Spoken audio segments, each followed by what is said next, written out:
حضرت مریم اللہ کی نبی نہیں، عورت نبی ہو سکتی؟ حضرت مریم اللہ کی ولیہ ہیں۔ جناب زکریا گئے تو کہتے ہیں میں نے حضرت مریم کے پاس بغیر موسم کے پھل دیکھے، بغیر موسم کے پھل۔ حضرت مریم سے پوچھتے ہیں کہاں سے آئے ہیں؟ تو کہنے لگی ہوا من عند اللہ، یہ اللہ کی طرف سے آئے۔ کہاں سے آئے ہیں جی؟ اللہ کی طرف سے، اللہ نے دیے، اور رب چاہے تو بغیر موسم کے پھل دے سکتا ہے۔ حضرت زکریا دعا کرنے لگے، کہنے لگے یا اللہ میں بھی بوڑھا ہو گیا ہوں، اگر مریم کو بغیر موسم کے پھل مل سکتے ہیں تو مجھے بھی بے وقت کی اولاد مل سکتی ہے۔ دعا مانگی تو اللہ پاک نے حضرت یحییٰ کی خوشخبری سنا دی، اولاد مل گئی۔ یہ کس کی کرامت ہے؟ بنی اسرائیل کی ولیہ کی۔ کس کی؟ اور جب حضور غوث اعظم جیلانی کی بات آئے، جب نبی پاک صلی اللہ علیہ وسلم کی امت کی ولایت کی بات آئے تو المستنجد باللہ بادشاہ تھا، کہتا ہے مجھے غوث پاک کے مرید کہتے تھے ہمارا پیر بڑی شان والا ہے، بڑی شان والا ہے۔ تو میں نے کہا میں تو دیکھوں گا تو پرکھوں گا نا، پرکھوں گا تو مانوں گا۔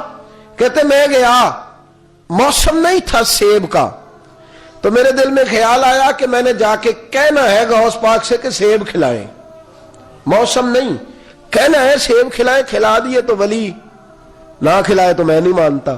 کہتے میں جا کے پہنچا تو مجھے کہنا ہی نہیں پڑا، حضرت کی خدمت میں گیا تو مجھے کہنا ہی نہیں پڑا۔ حضور غوث اعظم جیلانی رضی اللہ تعالیٰ عنہ نے فضا میں ہاتھ اٹھایا تو ہاتھ میں سیب تھا، کہنے لگے بادشاہ کھا لے، اور ولیوں کی ولایتوں کو سیبوں پہ نہیں پرکھا کرتے، کھا لے، کوئی ہماری ولایتیں سیبوں کی محتاج ہے تو پرکھ رہا۔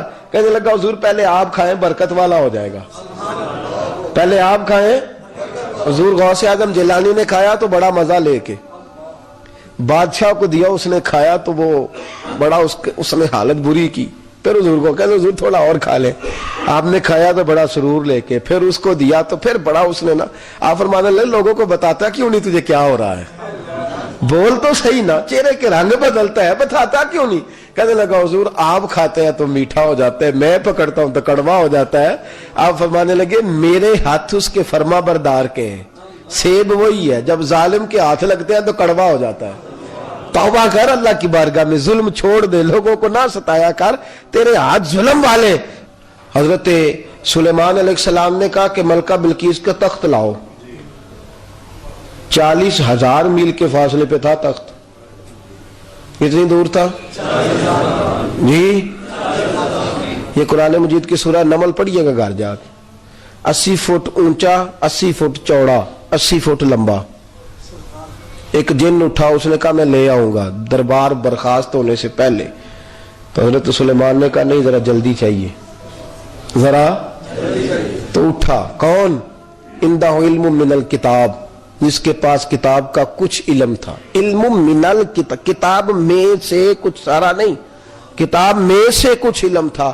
کہا تو کب لائے گا؟ کہنے لگا جی آپ کی پلک جھپکنے سے پہلے، پلک جھپکنے سے، یہ قرآن مجید ہے۔ اے ہن تسی داتا صاحب دی انج دی گل سناؤ، آکھن گے ویکھو نا کرن والی کرو۔ حضرت سلیمان علیہ السلام کے امتی کی بات ماننے کو کیسا یار ماجرا ہے، یہاں بات و تکرار کرنا، یہاں تو کیوں نہیں کرتا؟ حضرت آصف بن برقیہ نے کہا جی پلک جھپکنے سے پہلے آ جائے گا، جب کہا آ جائے گا تو پلک جھپکنے تک نہیں، پلک جھپکنے سے، پلک جھپکنے سے بھی پہلے، جب کہا آ جائے گا تو لوگ کہتے ہیں وہ آ بھی گیا۔ جب آیا تو حضرت سلیمان نے پوچھا یہ کیا؟ کہنے لگے ھذا من فضل ربی، یہ میرے رب کا میرا فضل ہے۔ اور ادھر اللہ فرماتے ہیں وَبَشِّرِ الْمُؤْمِنِينَ بِأَنَّ لَهُم مِّنَ اللَّهِ فَضْلًا كَبِيرًا، فرمایا جس پر صرف فضل ہے اس کا یہ حال ہے، مصطفیٰ کے غلاموں پر تو فضل کبیر ہے۔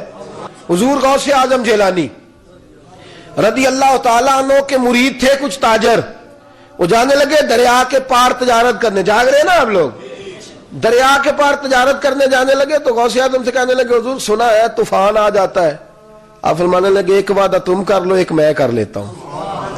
کہا جی وہ کیا؟ فرمانے لگے بددیانتی نہ کرنا، تجارت میں بددیانتی نہ کرنا، لوٹ مار نہ کرنا، یہ وعدہ تم کر لو اور انشاءاللہ تم حفاظت سے واپس آؤ گے، یہ وعدہ میں کر لیتا ہوں۔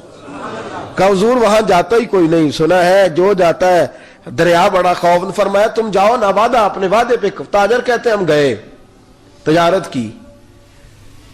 ادھر شاگرد کہتے ہیں کہ حضرت کی بارگاہ میں حاضر تھے، حضرت خطاب فرما رہے تھے، باتیں کرتے کرتے اچانک یوں ہاتھ حضرت نے آگے کیا۔ بھئی حضرت آصف بن برقیہ غائب ہوئے تھے کہ وہی رہے تھے؟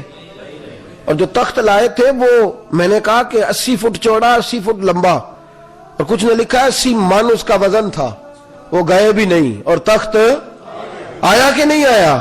آ بھی گیا۔ حضور غوث اعظم جیلانی کے شاگرد کہتے ہیں، مرید کہتے ہیں بیٹھے تھے، بات سن رہے تھے، باز ہو رہا تھا، حضرت نصائح فرما رہے تھے، ہمارے دلوں کو دھو رہے تھے، کہتے ہیں باتیں کرتے کرتے اچانک سیدھا ہاتھ بڑھایا اور ہم نے دیکھا کہ حضرت کا سارا ہاتھ پانی میں بھیگ گیا، پانی میں ہاتھ بھیگ گیا۔ حضور غوث پاک جیلانی کا خدا کے فضل سے ہم پر ہے سایہ غوث اعظم کا، اور ہمیں دونوں جہاں میں ہے سہارا غوث اعظم۔ کہتے ہیں سارا ہاتھ پانی میں بھیگ گیا۔ ہم نے کہا حضور کیا ہوا؟ فرمانے لگے چپ کرو، دھیان سے سبق پڑھو، تمہارے والی بات نہیں، دھیان سے سبق پڑھو، جو بات کہہ رہا ہوں اس پر توجہ کرو۔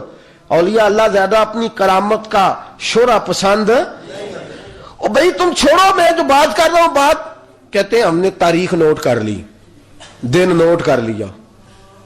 1-1.5 مہینے کے بعد وہ تاجر آئے، آ کے اسی طرح ہم بیٹھے تھے، کہنے لگے حضور اس دن پتہ نہیں چلا۔ فرمانے لگے کیا ضرورت ہے، بات ہو گئی تو کیوں چھیڑتے ہو؟ کہا حضور پتہ نہیں چلا کیسے کشتی بچ گئی۔ آپ فرمانے لگے رب جب فضل کرتا ہے تو پتہ چلنے ہی نہیں دیتا، بس ٹھیک ہو گیا نا، اللہ کبھی کسی کی سمجھ میں آئی ہے اس کی، چھوڑو۔ کہتے حضرت نے ان کو بھی چپ کرا دیا، ان کو بھی چپ کرا دیا۔ حضور غوث اعظم اٹھ کے گئے تو شاگرد کہنے لگے ہمیں بتاؤ تو صحیح۔ کہنے لگے کیا بتانا ہے، دریا میں تھے، کشتی چل رہی تھی، ہچکولے کھانے لگی، طوفان آ گیا، یکا یک دائیں بائیں آگے پیچھے سے تھپیڑے آنے لگے طوفان کے۔ کہتے ہمارے دلوں کے اندر خیال آیا تو ہم ایک دوسرے سے کہنے لگے کہ غوث پاک نے کہا تھا وعدہ کرو، بے ایمانی نہیں کرو گے، ہم نے تو وعدہ پورا کر دیا ہے۔ اب غوث اعظم کا وعدہ تھا کہ انشاءاللہ حفاظت سے آؤ گے، ہمارا تو پورا ہے، لیکن کشتی ہچکولے کھا رہی ہے۔ کہتے اچانک ہم نے پانی کے اندر ایک ہاتھ نمودار ہوتے دیکھا، اس نے یوں کھینچا ہے اور لا کے کشتی کو پار کنارے کے لگا دیا۔ کیا کہا حضرت سلطان باہو نے؟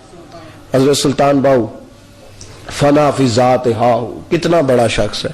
حضرت سلطان باہو رحمت اللہ علیہ فرماتے ہیں بغداد شہر دی کی یہ نشانی، اچیاں لمیاں چیراں ہو، تن من میرا پرزے پرز، جی میں درزی دیاں لیراں ہوں، انہاں لیراں دی میں گل کفنی پاساں تے رنگ ساں رل ساں سنگ فقیراں ہوں، شہر بغداد دے ٹکڑے مانگ ساں تے کر ساں میراں میراں ہوں، شہر بغداد دے ٹکڑے مانگ ساں تے پھر کر ساں میں میراں میراں ہوں۔